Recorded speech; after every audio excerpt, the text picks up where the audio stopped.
अस्सलाम वालेकुम। Voice of America Washington से मैं हूँ सारा जमान और मैं हूँ साकिबुल इस्लाम। आज के शो में पाक अमेरिका ताल्लुकात पर जनूबी एशिया के लिए साबिक अमेरिकी सफारतकार रॉबिन रेफल से खुसूसी गुफ्तगू। और ईरान में हुकूमत मुखालिफ मुजाहिरों पर अमेरिकी कांग्रेस में करारदाद मंजूर। प्रोग्राम में और भी बहुत कुछ शामिल है। शुरू करते हैं व्यू 360। बांग्लादेश में पनाह लेने वाले रोहिंग्या को दरपेश एक नया खतरा। Very little access to health care from their place of origin in Myanmar.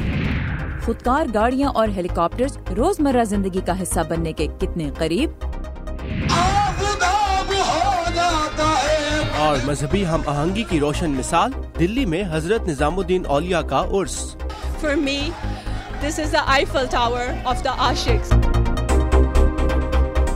आगाज़ करेंगे ईरान से, जहां एक ओहदेदार के मुताबिक 28 दिसंबर से जारी हुकूमत मुखालिफ मुजाहिरों में तकरीबन 3700 अफराद गिरफ्तार किए जा चुके हैं।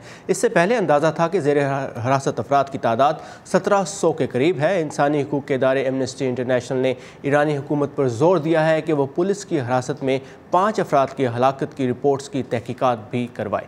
इन मुजाहिरों में अब तक कम अज़ कम 22 अफराद हलाक हो चुके हैं। नीलुफर मुगल इस वक्त कैपिटल हिल से हमारे साथ मौजूद हैं, जहाँ ईरानी मुजाहिरीन की हिमायत में एक करारदाद मंजूर की गई है। नीलुफर, क्या तफसीलात हैं इस करारदाद की? जी साकिब, कल अमरीकी नुमाइंदगान ने ये करारदाद मंजूर की और इस करारदाद में ईरानी मुजाहिरीन पर वहाँ की हुकूमत की जानिब से क्रैकडाउन की मज़म्मत की गई है। इस करारदाद की हिमायत में 415 जबकि मुखालफत में सिर्फ 2 वोट पड़े, तो आप इसी से इसकी हिमायत का अंदाज़ा लगा सकते हैं। लेकिन ये पेशरफ्त एक ऐसे वक्त हो रही है जब कुछ ही दिनों के बाद अमरीकी कांग्रेस ईरान के साथ बैनुल अक़वामी जौहरी मुआहदे के मुस्तक़बिल पर गौर का आगाज़ करेगी। अमरीका के सदर डोनाल्ड ट्रंप जो हैं वो इस मुआहदे के सख्त खिलाफ है और गुज़िश्ता अक्टूबर के महीने में ही उन्होंने इस मुआहदे की तौसीक़ करने से इनकार कर दिया था कि ईरान जो इस जौहरी मुआहदे की पासदारी कर रहा है। मज़ीद जानते हैं इस रिपोर्ट में। मुजाहिरों की शिद्दत में अब कमी आ चुकी है, लेकिन ईरान के लोगों को भुलाया नहीं गया है। ये पैगाम है अमरीकी कांग्रेस का, जो अमरीकी ऐवान नुमाइंदगान ने ईरान की हुकूमत की जानिब से मुजाहिरीन पर क्रैकडाउन की मज़म्मत करके दिया। हम खामोश नहीं रह सकते। इस करारदाद की मंजूरी के साथ हम ये कहना चाहते हैं कि अमेरिका ईरानी लोगों के साथ है।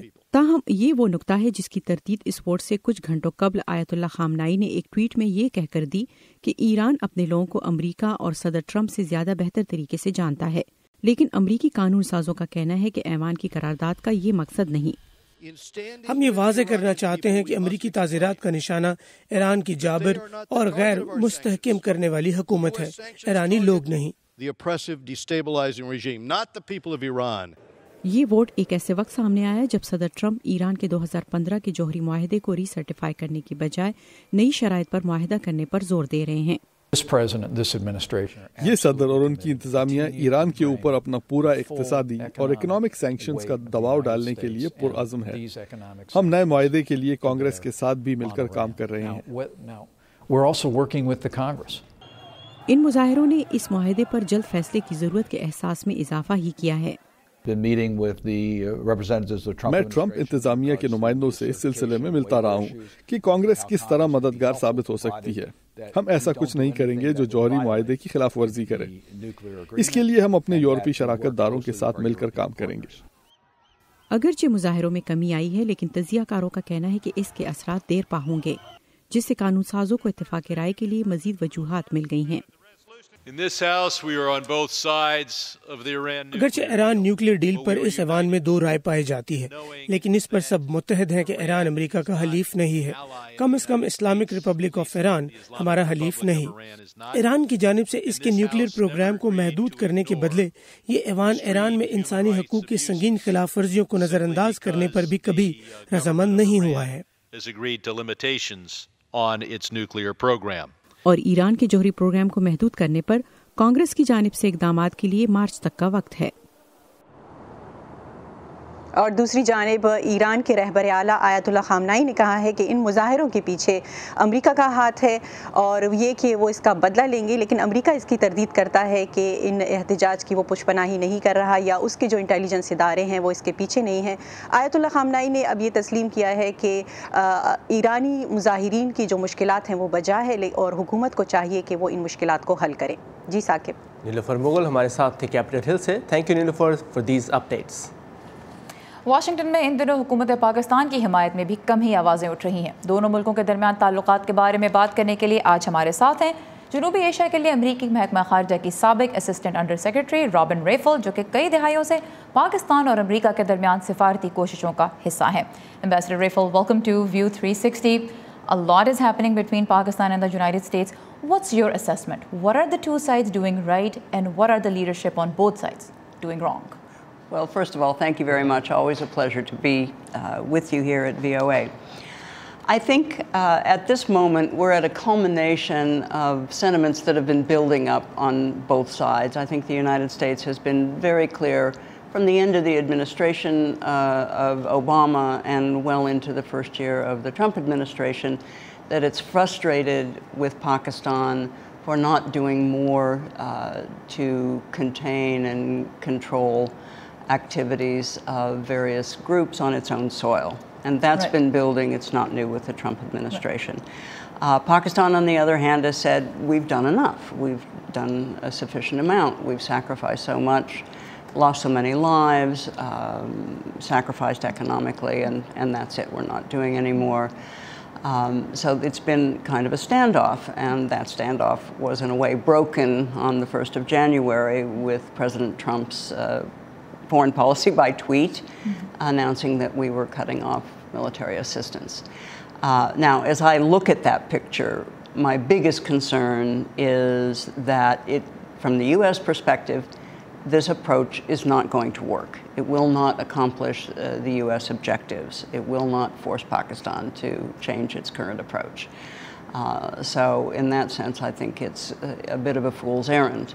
And from the Pakistan side, they've reacted in an understandable way, saying, well, you cut off our military assistance, we'll cut off our intelligence cooperation. Well, that's not going to serve our interests or their interests, U.S. interest or Pakistan's interest in the long term. So I think both sides have not been pursuing policies that will actually be successful in terms of their own needs.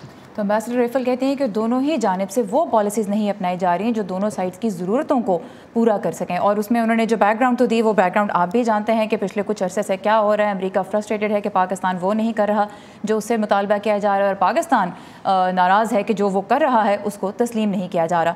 तो जहाँ तक ये बात है, जो सदर Trump की इस वक्त पॉलिसीज़ हैं, रॉबिन रेफल की नज़र में ये पॉलिसीज़ भी वो नताइज हासिल नहीं कर सकेंगी जो अमेरिका पाकिस्तान से चाहता है। और दूसरी जानिब पाकिस्तान भी जो अपना अब जो इंटेलिजेंस कोऑपरेशन को ख़त्म करने की बात की है मिलिट्री असिस्टेंस के मुकाबले में, जो अमेरिका ने कहा कि वो ख़त्म कर रहा है, मुअत्तल कर रहा है कम अज़ कम, तो दोनों ही जानिब की पॉलिसीज़ वो नहीं हैं जो बात को कंस्ट्रक्टिव तरीके से आगे बढ़ा सकें। What would you say has been the biggest misstep on both sides? Because both sides have been saying the same things for years at this point. Are they handling it the wrong way? Maybe something needs to be done differently? I definitely think something needs to be done differently. And what that is a serious discussion of how Pakistan's concerns with India and the concerns that cause them to shelter groups like the Haqqanis can be mitigated so that they no longer have the need to foster these sorts of groups. I mean, that's the crux of it. And it's not that the U.S. and Pakistan don't discuss these issues, but I think we never get to the point where Pakistan says, if you would do X, we would do Y. And we get into a serious discussion and negotiation.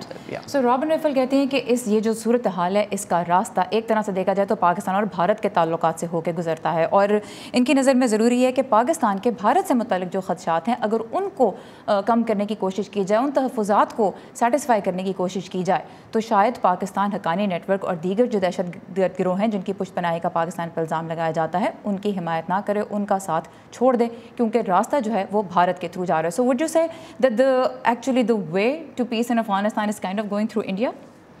Well, I would say a couple of things. I mean, India clearly is an issue for Pakistan and Afghanistan, and it needs to be discussed and managed. But I also think that it's very important to start the political track in discussions with the Taliban to get a peace process going. सो भारत अगरचे अहमियत तो रखता है इन ताल्लुकात में, ख़ास तौर पे पाकिस्तान के कंसर्न्स के हवाले से, लेकिन ज़्यादा ज़रूरी इस वक्त ये है एम्बेसडर रेफल की नज़र में कि अफ़गानिस्तान में जो अमन है उसके लिए सियासी हल को तलाश किया जाए और वो उसको आगे बढ़ाया जाए. So in terms of finding a political solution to the Afghan crisis, what needs to be done at this moment that is different from what the Trump administration is already doing? Because looking at the dynamics right now, the Trump administration is trying to cut the Taliban down to their size before. So it would force them to come to the negotiations table, which is a bit different from what the Obama administration was doing. Obama administration was focusing more on just bringing them to the negotiation table. So is the Trump administration, in your opinion, by putting military first, military strategy first, doing the right thing this time or no? No, I would argue that you shouldn't sequence these two things, the military action and the political track, but rather they should be simultaneous. That's really very important. And I think we're losing valuable time in waiting to talk with the Taliban. And other insurgent groups come into play, ISIS and others, which is very dangerous for Afghanistan and for Pakistan and for the US. So ambassador Raphel की नज़र में अफ़गानिस्तान में अमन का रास्ता ये नहीं है कि पहले फ़ौजी एक्शन और फिर डिप्लोमेसी, दोनों को एक साथ लेके चलना होगा, सीक्वेंस नहीं किया जा सकता. What would you say to an average Pakistani who feels that this is not Pakistan's war, that Pakistan has only been damaged by being a part of this war, this is for America to fight? Afghanistan is Pakistan's neighbor. Stability in Afghanistan is crucial for Pakistan's security, stability, prosperity and so on. So it definitely is very much of concern to Pakistan and Pakistani citizens that there be stability in Afghanistan. Ambassador Raphel कहती हैं कि जहाँ तक इस बात का ताल्लुक है कि ये जंग पाकिस्तान की है या नहीं, तो अफ़गानिस्तान पाकिस्तान का हमसाया और वहाँ पे अमन पाकिस्तान के अपने मफाद में है. Ambassador Raphel, as always, it's a pleasure having you and listening to you. Thank you so much for sharing your insight. Thank you very much. It was a pleasure. और पाक अमरीका ताल्लुकात पर अपडेट्स और ताज़ा तरीन खबरों का सिलसिला जारी रहेगा हमारी वेबसाइट urduvoa.com पर, जहां आपके लिए हालात हाज़िरा पर माहिरीन के तबसरे और बहुत सी मुनफरिद वीडियोस भी मौजूद हैं. कैलिफोर्निया के मुख्तलिफ मकामात पर शदीद बारिशों के बाद मिट्टी के तोदे और चट्टानें गिरने से कम से कम 13 अफराद हलाक हो गए हैं. हादसात कैलिफोर्निया के उन साहिली इलाकों में पेश आए जहां गुज़िश्ता माह शदीद आग ने पहाड़ी जंगलात को बुरी तरह मुतासिर किया था. जनूबी कोरिया के सदर मून जे-इन का कहना है कि इब्तदाई मुज़ाकरात में कामयाबी के बाद वो शुमाली कोरिया के रहनुमा किम जोंग उन से मुलाकात करने को तैयार हैं. उन्होंने कहा कि कोरियन ममालिक के दरमियान मुज़ाकरात के आगाज का सेहरा अमरीकी सदर डोनाल्ड ट्रंप को जाता है. उनका कहना था कि शुमाली कोरिया को एटमी हथियारों से पाक करना तवील मुद्दती मकसद है, जिसके लिए समझदारी से काम लेना होगा. मलेशिया ने 2014 में लापता होने वाले MH370 मुसाफिर तैयारे की तलाश दोबारा शुरू करने के लिए एक प्राइवेट अमरीकी फर्म के साथ $50 मिलियन का मुआहिदा कर लिया है. जनूबी बहरा हिंद में की जाने वाली इस तलाश को 90 रोज में मुकम्मल किया जाएगा. हादसे में 239 अफराद लापता हो गए थे. लिबियन बहरिया के हुकाम के मुताबिक 3 कश्तियों में सवार 279 गैर कानूनी तारिकीन वतन को रेस्क्यू कर लिया गया है, जबकि कश्तियों पर सवार तकरीबन 100 अफराद लापता हैं.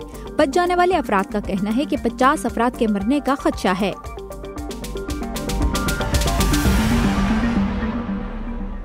बांग्लादेश में मुकीम रोहिंग्या पनाहगज़ीनों को अब एक नए खतरे का सामना है और वो हैं वबाई अमराज. चूँकि महदूद इलाके में 6.5 लाख से ज़्यादा अफराद बुनियादी सहूलतों के बगैर रह रहे हैं, तो हेल्थ वर्कर्स को खदशा है कि कोई भी वबा फूटी तो लोगों की बड़ी तादाद तेज़ी से उसकी लपेट में आ सकती है. मज़ीद तफसीलात के लिए चलते हैं बांग्लादेश के कॉक्स बाजार, जो रोहिंग्या पनाहगज़ीनों का गढ़ है. यहाँ पालूखेली महाजर कैंप में गंदा पानी और गलाजत काबिल इलाज बीमारियों की अफजाइश और फैलाव का सबब हैं. गो के हैजे के वैक्सीन की 9 लाख खुराकें तकसीम की गई हैं. एक और मुताद्दी वबाई मर्ज कैंप में नमूदार हुआ है. Diphtheria is a vaccine preventable disease. Vaccine से खुन्नाक को रोका जा सकता है, मगर इससे जाहिर होता है कि यहाँ आर्जी कैंपों में रहने वाले रोहिंग्या महाजरों को म्यांमार में सेहत आमा की सहूलतों तक कितनी कम रसाई थी. Very little access to healthcare from their place of origin in Myanmar. Myanmar के शोबा सेहत का शुमार बदतरीन ममालिक में किया जाता है और ये सूरत हाल उन इलाकों में और भी खराब है जहाँ नस्ली फसाद और गुर्बत की वजह से इलाज तक रसाई महदूद है. اب खुन्नाक से मुतासरा अफराद को जरासीम कुश अद्वियात की ज़रूरत है ताकि जिस्म में बैक्टीरिया को मज़ीद फैलने से रोका जा सके। हमारी कोशिश है कि कैंप के तमाम मुमकिना मरीजों को यहाँ इकट्ठा किया जाए, एंटीबायोटिक अद्वियात से इलाज शुरू किया जाए और 48 घंटों तक बाकी आबादी से अलग थलग रखा जाए। डॉक्टर्स विदाउट बॉर्डर्स और आलमी हलाले अहमर जैसे दूसरे इमदादी इदारे मिलकर खसरे और खुन्नाक से मुतासरा मरीजों को अलग थलग रखने की कोशिश कर रहे हैं ताकि इन बीमारियों के फैलाव को रोका जा सके। मगर तिबी अमले के लिए सबसे बड़ा मसला उन मकामात तक पहुंचना है जहां मुमकिना तौर पर बीमारियां फैल सकती हैं। वो लोग ऐसे इलाकों में रहते हैं जहां पहुंचना मुश्किल है। सड़कें ना होने की वजह से हम गाड़ियों या रिक्शों में वहां तक नहीं पहुंच सकते, इसलिए मरीजों को उठाकर वहां लाना होगा जहां इलाज मुमकिन हो सके। बांग्लादेश के महकमा सेहत की जानिब से खुन्नाक के तदारक के लिए चलाई जाने वाली वैक्सीनेशन की मुहिम से कम रोहिंगा की अगली नस्ल में कुछ लोग मुताद्दी बीमारियों से महफूज रह सकेंगे। स्टीव सैनफोर्ड के साथ नदीम याकूब, उर्दू VOA।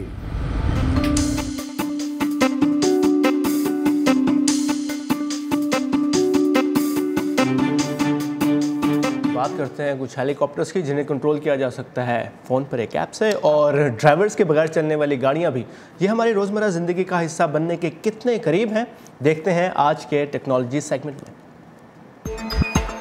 ड्राइवर्स के बगैर चलने वाली गाड़ियां, जिन्हें सेल्फ ड्राइविंग या खुदकार गाड़ियां भी कहा जाता है, अब न सिर्फ सड़कों पर नजर आना शुरू हो गई हैं, बल्कि उन्हें हमारी रोज़मर्रा की ज़िंदगी का हिस्सा बनाने के लिए उनमें बेहतरी की कोशिशें भी की जा रही हैं।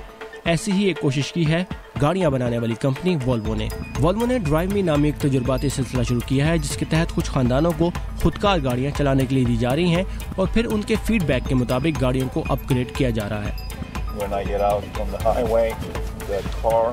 जब मैं हाईवे पर जाता हूं तो गाड़ी मुझसे पूछती है कि मैं ऑटो पायलट मोड पर जाना चाहता हूं। मैं स्टीयरिंग व्हील पर लगे बटन को दबाऊंगा और मुकम्मल तौर पर खुदकार गाड़ी में सफ़र के तजुर्बे का लुत्फ उठा सकूंगा। कुछ अरसे बाद इनको मुकम्मल तौर पर ऑटोमेटिक गाड़ी दी जाएगी, जिसे चलाते हुए ड्राइवर आराम से बैठकर अखबार पढ़ सकेंगे और टेलीविजन देख सकेंगे। वोल्वो का कहना है कि वो लोगों के रद्द-ए-अमल को जानकर उनके लिए ऐसी खुदकार गाड़ियां बनाना चाहती है जो लोगों और माहौल दोनों के लिए महफूज हों, और खुदकार गाड़ियों को मसरूफ सड़कों की बजाय खुली फिजा में चलाना ज़्यादा महफूज महसूस होता है। और जब गाड़ी हवा में उड़ने लगे तो इसे हेलीकॉप्टर कहा जा सकता है, एक खुदकार हेलीकॉप्टर। जैसे ये फौजी हेलीकॉप्टर जिसमें पायलट तो मौजूद है लेकिन सारा काम खुद हेलीकॉप्टर कर रहा है। पायलट सिर्फ अपने टेलीफोन या टैबलेट पर एक ऐप के जरिए इसे कंट्रोल कर रहा है। बुनियादी तौर पर इस हेलीकॉप्टर का अपना दिमाग है, ये खुद से सोचता है, लेकिन मैं इसे बता सकता हूँ कि कब और कहाँ लैंड करना है, या मैं इसे ऑटोमेटिक मोड से निकाल कर इसे खुद से चलाना चाहता हूँ। अमेरिकी मरीन कोर्स इस खुदकार हेलीकॉप्टर की आजमाइशी परवाजें कर रही है, और ये ऐसे खुदकार हेलीकॉप्टर्स की पहली परवाज नहीं। इससे पहले साल 2011 से 2013 के दरमियान मैक्स नामी खुदकार हेलीकॉप्टर्स ने अफगानिस्तान में कई मिलियन पाउंड का सामान और रसद पहुंचाया था। मरीन कोर्स का कहना है कि उनका मकसद जदीद टेक्नोलॉजी को अपनाना और अपने लोगों की जिंदगियों को महफूज बनाना है। जबकि वोल्वो कॉप्टर कंपनी ने कहा है कि वो आइंदा 2 से 3 साल में अपनी खुदकार उड़न टैक्सी सर्विस शुरू कर देगी। ये टैक्सी भी छोटे हेलीकॉप्टर जैसी होगी और एक स्मार्टफोन ऐप से कंट्रोल होगी।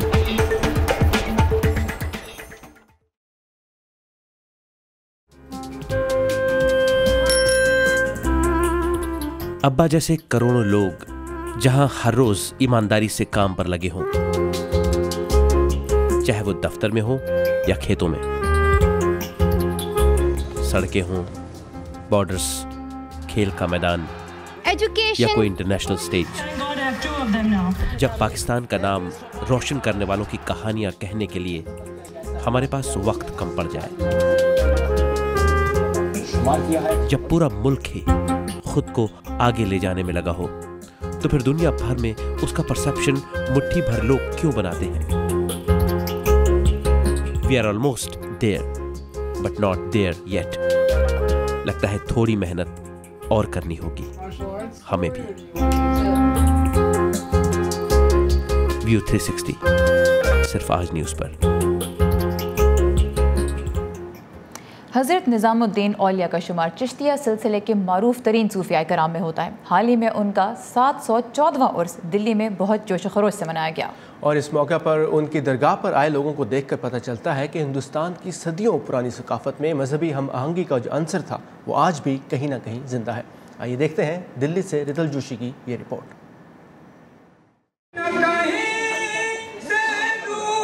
دعا میں اٹھا ہر ہاتھ اور عبادت میں جھکا ہر سر یہاں اس صوفی بزرگ کو سجدہ کر رہا ہے جس کی پوری زندگی خدمت خلق کی ایک داستان ہے۔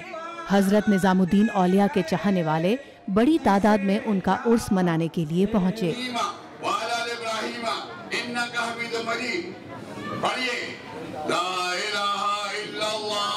صبح ہونے والی قل شریف کی فاتحہ میں سب کی سلامتی کی دعا کے بعد محفل سما سجتی ہے۔